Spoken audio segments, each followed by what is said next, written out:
So today's video, guys, is the Game Week 19 team selection. So in this video, I'm going to run through my team, what players I'm going to pick for this game week, and without further ado, let's get straight into this. So where do we start? Let's start off with the goalkeeper and the three defenders, and in goal this week, I have gone with Sa. So the Wolves keeper plays Watford, and for me, that is a brilliant fixture. Wolves have one of the best defences in the league. They literally do not concede many goals at all. In their last 3 matches, they've only conceded 1 goal. In their last 4 matches, they've only conceded 2 goals. Absolutely brilliant there from Wolves. They keep a lot of clean sheets, and they're playing a Watford team who have struggled a bit recently, and they don't score too many goals. And Guaita, the goalkeeper on my bench, plays Tottenham, and they were absolutely brilliant against Liverpool. I'm a Liverpool fan myself. They were brilliant. They could have scored a lot of goals, so I don't really want to play Guaita against Tottenham. So yeah, that's why I've gone with Sa in goal. And now my 3 defenders are Reece James, Cancelo, and Kostas Tsimikas. So Cancelo, oh no, the iPad's run out of battery. So Cancelo this week plays Leicester at home, and that isn't an easy fixture for him, but it certainly isn't a hard one. Leicester haven't been the same force this season like they have in previous seasons. They're in and around the mid-table spots, and City and Cancelo have been absolutely brilliant this season. Got a goal, got an assist last week against Newcastle. I stuck the vice-captain's armband on him rather than the captain's armband, so annoying, but yeah, he got a goal and assist, kept a clean sheet. When he literally plays, he seems to either keep a clean sheet or get a goal or an assist. He's an absolutely outstanding player, being one of Man City's best players this season, along with the likes of Bernardo Silva, and I see Leicester struggling to pick up any points at the Etihad this weekend. So yeah, my next 2 defenders, Reece James and Kostas Tsimikas, are very interesting ones, because Reece James hasn't hit the same heights he did at the start of the season. In his last 5 game weeks, he's only managed to get himself 14 points, and in 3 of those game weeks, he got 0 every week for 3 game weeks in a row. It's not like at the start of the season where he was getting 18 points here, 13 points there, 21, 12. He was getting loads of points. But to be fair, Chelsea's form has sort of tailed off recently. Although they're not scoring too many goals, they haven't conceded too many, so that's why I want to kind of keep hold of him. He plays Aston Villa this weekend. They look revolutionised under Gerrard, and it will be a tricky fixture for Chelsea. But they've got to pick up points soon. Unless they buck their ideas up, they'll be struggling to get in and around the title race come the end of the season. So yeah, they play Villa, and then they play Brighton. So 2 teams who don't score too many goals, but especially Brighton, they don't score too many goals. So I'm keeping Reece James in for this week. And yeah, I could play Matty Cash instead, but I just think that Chelsea are going to find their form sooner or later, and Reece James is a star player despite his form being a bit iffy recently. And then the final player in the defence is Kostas Tsimikas. So if you have watched my watch list video, and thank you for all of you guys if you watched the video, I was ranting on about Kostas Tsimikas. Yes, he may only play 2 Premier League matches, but that's kind of worth bringing him in when he comes in at 3.7 million, and the 2 fixtures that Liverpool have aren't exactly the hardest fixtures in the world, and one of them they play Leeds. And Leeds, you know what, if you've watched Leeds this season, they're all over the place. They're missing lots of key personnel. So he looks like a brilliant asset. He can take corners and free kicks as well. And let's say after that you're saying, well, Robertson's going to come back in. And he probably will, because he'll be fresh and rested and raring to go. Keep the Tsimikas, unless you want to bring in a third Liverpool player, like if you want Jota, Salah, and then you're thinking, who do I want else? I want maybe someone who isn't Tsimikas, so you take the Tsimikas out. But unless you're going to do that, I would keep hold of him. He's cheap as chips. He can sit on your bench throughout the season. Yes, he may go up in price a little bit. Yes, he may go down in price a little bit. But at some point, he's going to get a run in the team again. Robertson will need a rest. Robertson may have a dip in form. So yeah, Tsimikas you could keep for the long haul. So yeah, that's my defence and the goalkeeper. Let's move on to the midfield. So the first player in my midfield is the Manchester City star man, probably, Bernardo Silva. So when I say star man, probably, well, this season he has probably been their best player, and no one can really deny that. But in his last 3 game weeks, he's only managed to get himself 9 points, and in his last 2, he's only got himself 3 points. So he's sort of tailed off a little bit. He only played 45 minutes in one, but De Bruyne has come back into the Man City team, so Bernardo Silva may not play as advanced up the pitch, which could hamper his goal threat. But at the same time, he's been absolutely brilliant this season, and due to De Bruyne literally coming back from his injuries like a couple of games ago, he's not going to play as much football as Bernardo Silva, and also it's going to be really hard and really harsh on Bernardo Silva to not play him in that advanced role that he's done so well in this season for City. So like I've said, they play Leicester, a decent enough fixture, so he's going straight in there, and I think I'm going to keep him for the long run. Yes, after that he plays Brentford, so that's another decent fixture, but after that he plays Arsenal and Chelsea. So there are 2 fixtures there that are pretty hard. And if he hasn't returned in the next 2, I may get rid of him for them. But then after that, I kind of want to get him back in, because they play Southampton, Brentford, Norwich, Spurs, Everton. Spurs are quite a tough team, but the rest of them are pretty easy. But yeah, he's going in this week, Bernardo Silva, and he's right in that midfield. And he sits alongside the man who I've captained pretty much every week from about game week 3, Mohamed Salah, and he's only failed me once, which was last game week against Tottenham. But to be fair, Jota should have got a penalty, so Salah could have easily had a chance to score and keep his form going on, but he didn't. So yeah, he blanked. That was really annoying. I could have captained Cancelo, but I chose Salah because, you know, it's hard to go against him. But I'm sticking the armband on this week. He's got Leeds. If you've watched Leeds this season, they are absolutely over the place. Arsenal could have scored about 8 in the first half. It was absolutely ridiculous. And hopefully he can get a hatful against Leeds on Boxing Day.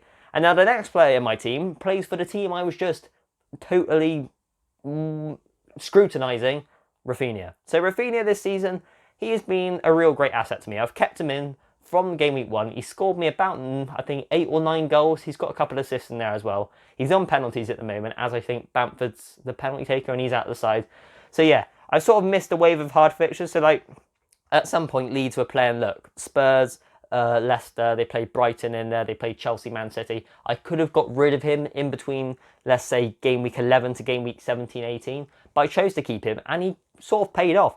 In that time, he got 9 points against Leicester, he got 8 points against Palace, who aren't an easy team, 7 points against Chelsea, and then he got 7 points last week against Arsenal. So it's not exactly been woeful. That's why I've kept him in. And I know Leeds have been struggling, but he's been the star player. Look, in his last 3 game weeks, he managed to get himself 16 points, then 5 points before that, 8 points before that. He's performing. He is getting points. Yes, some of them have been penalty goals, and they are pretty easy to score.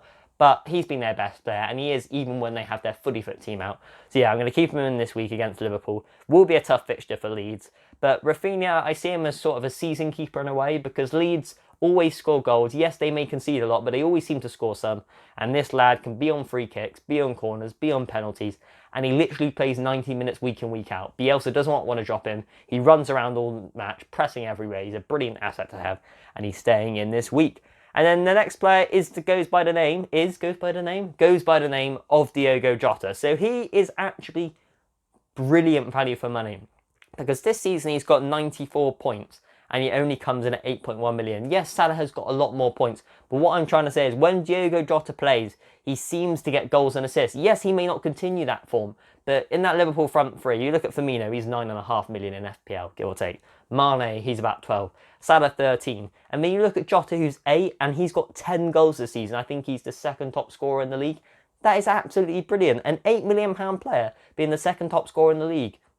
It's almost like a must-have. He plays Leeds this weekend. I expect him to start. Liverpool are playing Leicester in the Carabao Cup tonight, so I expect that probably to be Mane, Firmino and Minamino in the front line. And then I think on the weekend, they'll go Salah, Jota, Mane or Firmino based on who plays better in this match. But yeah, I think Jota and Salah are going to get rested, and hopefully they do, so they're fit and raring to go on Boxing Day to get me a ton of points. And the final player in the midfield goes by the name of Conor Gallagher, and I rate this man highly. I think he is one of the best youngsters in English football at the moment. Yes, he has struggled a little bit recently. Yes, he got that amazing return against Everton, but in the 3 matches around that, he only picked up a combined total of 5 points. But nonetheless, he's been absolutely brilliant this season. He's got some ridiculous stat. I think it's probably like, I don't know, 5 goals, 5 assists. I don't know. He's got loads of goals and assists for Palace. And also this season, he's managed to get himself 4 double-digit hauls, which is absolutely brilliant. He plays 90 minutes week in, week out. People are even saying, will Chelsea recall him? But apparently they can't. Apparently they can only recall him if he plays less than 50% of Palace's matches this season. So yeah, Palace look like they've got hold of him for the rest of the season, and they are very lucky there because he is an outstanding asset, an outstanding player, and this week he plays Tottenham. And although Tottenham were great against Liverpool, yes, they did venture forward and they could have scored a hatful of goals. They did look a bit weak defensively here and there, and you know that's not Tottenham's strong point. And I expect Gallagher and Palace, who haven't played for a week or two, to be raring to go.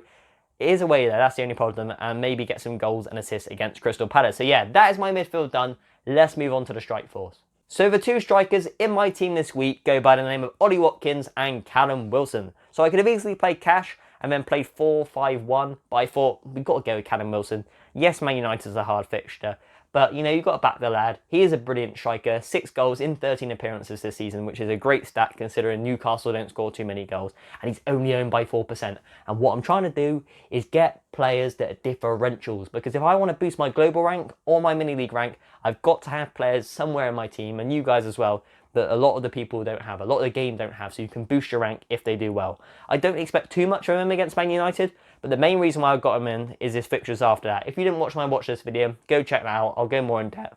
But he plays Everton, Southampton, Watford, Leeds, Everton in his next 4 or 5 matches, which is absolutely brilliant there. And yeah, he's straight in my team this week. Man United are quite a tough fixture, but who knows yet? Has Ralph Rangnick really transformed Man United, or have they just been going through a great patch in form, a purple patch in form, so to say? But yeah, the man next to him, though, has been brilliant recently. He's managed to get himself 2 returns in his last 4 matches, which isn't bad at all, and Villa have looked great, and Ollie Watkins is a great striker nonetheless. He is owned by quite a lot at 21% of the game, so he's not super duper differential, but he's cheap at 7.9 million. He plays a Chelsea side this weekend who have not been in great form recently, and maybe he could profit against that. At Villa Park as well, all the fans will be behind him. And then after that, he plays Leeds and Brentford. So he looks like a brilliant guy to have for the next several game weeks. I didn't put him in my watch list video because a lot of people talk about him, but he would be a great buy to bring into your team. And yeah, that pretty much rounds off my team right there. And then on my bench, I've got Guaita, I've got Matty Cash, who I may change in and out for either Callum Wilson or, yeah, either Callum Wilson or no one. Yeah, so if I have like a change in plan from now to the deadline, because the deadline is Boxing Day, I may have a change in plan. I probably will bring in Cash for Callum Wilson. But as my current team looks, that's how I'm going to field my players for this weekend. And then my the last 2 players on my bench are Lecadia and Johnson. So Johnson, he's still injured, but I haven't had time to bring him out. And Lecadia, he plays now and then, but he's just sat there because he's not a transfer that I really want to make or really want to bring out. So yeah, that is my team right there, guys. If you have any questions or comments, put them in the comment section about your team, about my team, about anything to do with FPL. And if you have enjoyed this video, do hit the like button and the subscribe button, and I'll catch you in the next one.